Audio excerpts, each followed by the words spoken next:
Welcome back to Love and Junk Food. I'm Laura. I'm John. Today we're revisiting our Aldi Cheese Advent Calendar. Let's hope for a new cheese.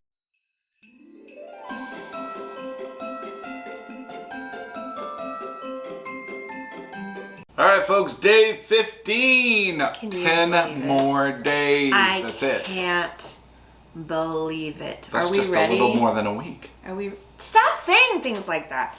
Do you think we're ready? We will be ready. We'll be ready. Are you ready? I'm not ready. But I will be. I am almost. We have a couple of things collectively that we need to go get, little last minute things, but I feel like we have a very short list, and I feel like one, potentially two stores, and done.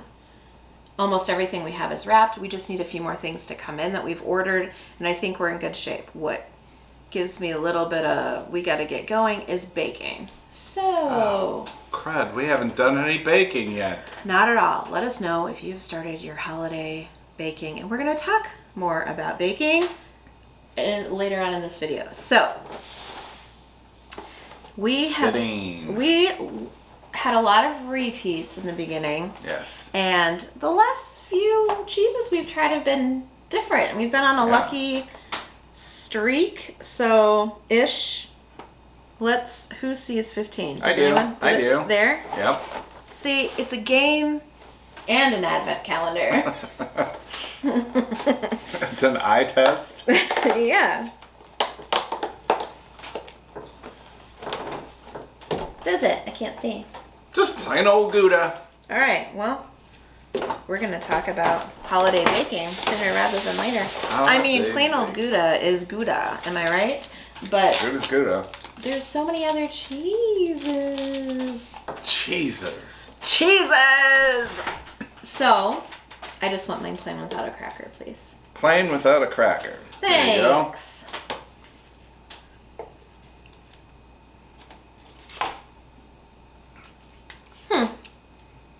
You know what I don't know? It's nice. For as much as I say we want different cheeses, and we do, Gouda is a nice, or Gouda is a nice cheese. Mm-hmm. It's very nice. It lends itself well to all of the things that they've put in it in this advent calendar. Oh, sure. It's a nice, mild flavor. Like it. It's not my new favorite cheese. Like it very much. Would love to see many more different kinds of cheeses in this advent calendar. You know the drill. We've been talking about it. Holiday baking. Let's get to it. All right. The question is, what are the things we have to have $1 Million cookies. on our holiday baking list? These are the things. And I'm so curious how much you all do as well. Some people say, I gave up baking a long time ago. I order, we're getting to that phase of life where, we are the ones that put on the production, right? My parents are both gone. We have John's dad left. There's nowhere to hide. Nobody else is making cookies if we don't. So I feel a little bit of responsibility to bake, not only for the kids, but for us. That's one of the things that I love about Christmas. My mom baked a ton. Your mom did too, huh? Yeah, she would bake some, but she did her candy, which she did baking more when I was a kid, and then as I got older, then she started on this candy, and she would make chocolates for the whole family, all kinds of different stuff. Mm-hmm. Turtles and chocolate covered potato chips. And were there candy and baking rules? What like what? Like, for example, in my house, my parents, when my dad was in the service, is that an old-fashioned thing to say, in the service rather than in the military? I don't know. When my dad was in the Air Force, they were very frugal. They had to be, and they had these huge pickle jars. I still have them, with their glass jars with a metal lid, and I'm not kidding, they're this big, and they saved them, and that's what cookies went into every single year. So my mom would bake until each of those big pickle jars was full. So double and triple batches ordinarily of every kind of cookie. And the rule was, and she put them in a closet that was on an outside wall, so it was cooler in there. And the rule was usually when she was baking, she'd give me scraps. I could have one or two, and then they were all supposed to go in the jar and wait. Oops, this one's broken too. And wait for Christmas. That's torture. My mom would start baking, a couple of weeks before Christmas, and to know that they were there. So, because they were in those big glass jars with the metal lids, it's a whole thing in my family with my siblings about, who stole the cookies from the cookie jar. You could always hear it. You could hear that lid opening. My mom was trained to... She had a sense. She could be on a different floor. She could be outside, and she could hear the cookie jar opening. But I was the baby of 6, and when I came along, I perfected cookie stealing. I just would take the whole jar, forget trying to open it and have nobody hear. Yeah, I mean, if you're caught, you're caught, whether you got the whole jar or not, right? Yeah, I would take the whole jar into my room, open it. I'd usually wait for my mom to go, I don't know, to the basement to do laundry or something. I'd hear her open the basement door. I'd run, get the cookie jar, go into my room, take a couple out, put the lid back on, put it back in the closet. It was a whole... Christmas comes, there's only a quarter of the jar left. Sometimes I'd put it under my blanket so it'd be nice and quiet. Anyway, so there were rules that we weren't supposed to get into them. That was part of the fun. I know my mom knew that we did that. As far as the candy goes, my mom would keep stuff that she was giving away separate and have a certain tin that this is free game. None of this other stuff is. Yeah, and your dad's a little cookie monster, right? Your dad has a sweet tooth. John's leaning into my edge. Didn't you say your dad would? I think he may have said. My mom had taken to freezing cookies because she figured that would keep them safe. But then my dad just found out that your dad discovered he liked to eat frozen cookies. That's what it was. That's sure. Yeah.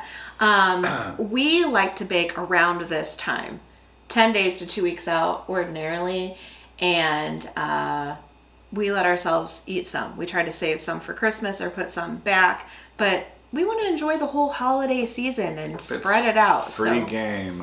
A couple of years ago, we had baked so much that we were moving, and when we moved, we found stuff that was squirreled away for Christmas that we just forgot to pull out or whatever. But that wasn't any good anymore. But I think the question is, now that we've talked all around it, what do we have to have? $1 Million cookies. $1 Million cookies are both of our favorites, and we are going to be doing that recipe when we make them. We'll share that with you. It's a shortbread sugar kind of hybrid. Yeah, that's what it seems like to me. Yeah, for sure. Texture of shortbread, it's crumbly, sugar cookie, sugar on the outside. Yeah, good. So that good. Kind of sugar cookie, I have to have sugar cookies with icing, the cutout kind. And we don't go crazy with decorating them. Maybe some of you tuned into our live where we were decorating Halloween cookies, kind of like that. We usually pick 3, 4, 5 shapes and put sprinkles on. We don't do the elaborate cookie decorating. However, for future, I had wanted to do it for this year, and I just think time is going to get away from us. But I had wanted to try a couple of techniques that I saw on a YouTube video, a nailed it. Here's the inspiration. Here's how we do it. Maybe we still will. Maybe we'll do it as a short or something. So sugar cookies with icing for sure. I would say chocolate chip is always on the list. Yeah. As well. And then we usually do, is that it for cookies? Chocolate chip? Oh, I really like oatmeal scotchies too a lot. Those are good. Oh, and forget oatmeal scotchies. We can make those anytime. I have to have green Christmas tree cookies. The Christmas tree, what are they called? They are, they're like the one with the gun. Yeah. Press cookies. Yeah. What do you call that kind? So, yeah, the kind that you put into a cookie press. Yeah. And, little Christmas trees. We always make those. Those for sure. Those are so good. Those, we really like those. And then as far as candy goes, We do covered pretzels. What else? We don't make as much candy. We have before, but it's usually covered pretzels. Oh, and we usually make a type of fudge. Sometimes we've done bark. Right. Before. Oh yeah, we did bark. So I like those. I don't know whether we'll do it this year or not, but those saltine cracker things. Oh yeah, we were gonna do that for a video. The saltine cracker toffee. Let us know if you've had that before. Good. We might have to do that. We might just have to do that for a video and so that we have. I remember trying to make it last year and it was a fail. Like I couldn't get the caramel right or something. Yeah. So it's a saltine cracker for crunchiness, and then there's chocolate and caramel and nuts.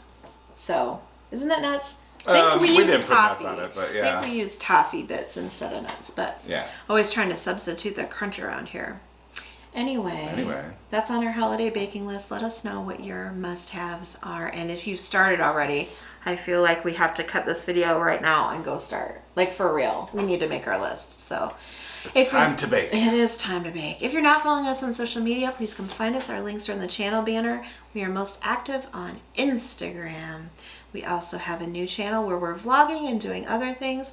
Make sure to find us there. And our game channel. We're going to do some fun little games. We're not sure which channel they're going to go on, but we're going to do some minute to win it stuff and a few things like that. Making gingerbread houses, and we got a lot to do. So make sure you're subscribed to all of the channels. That way, no matter where we put our videos, you'll get a notification.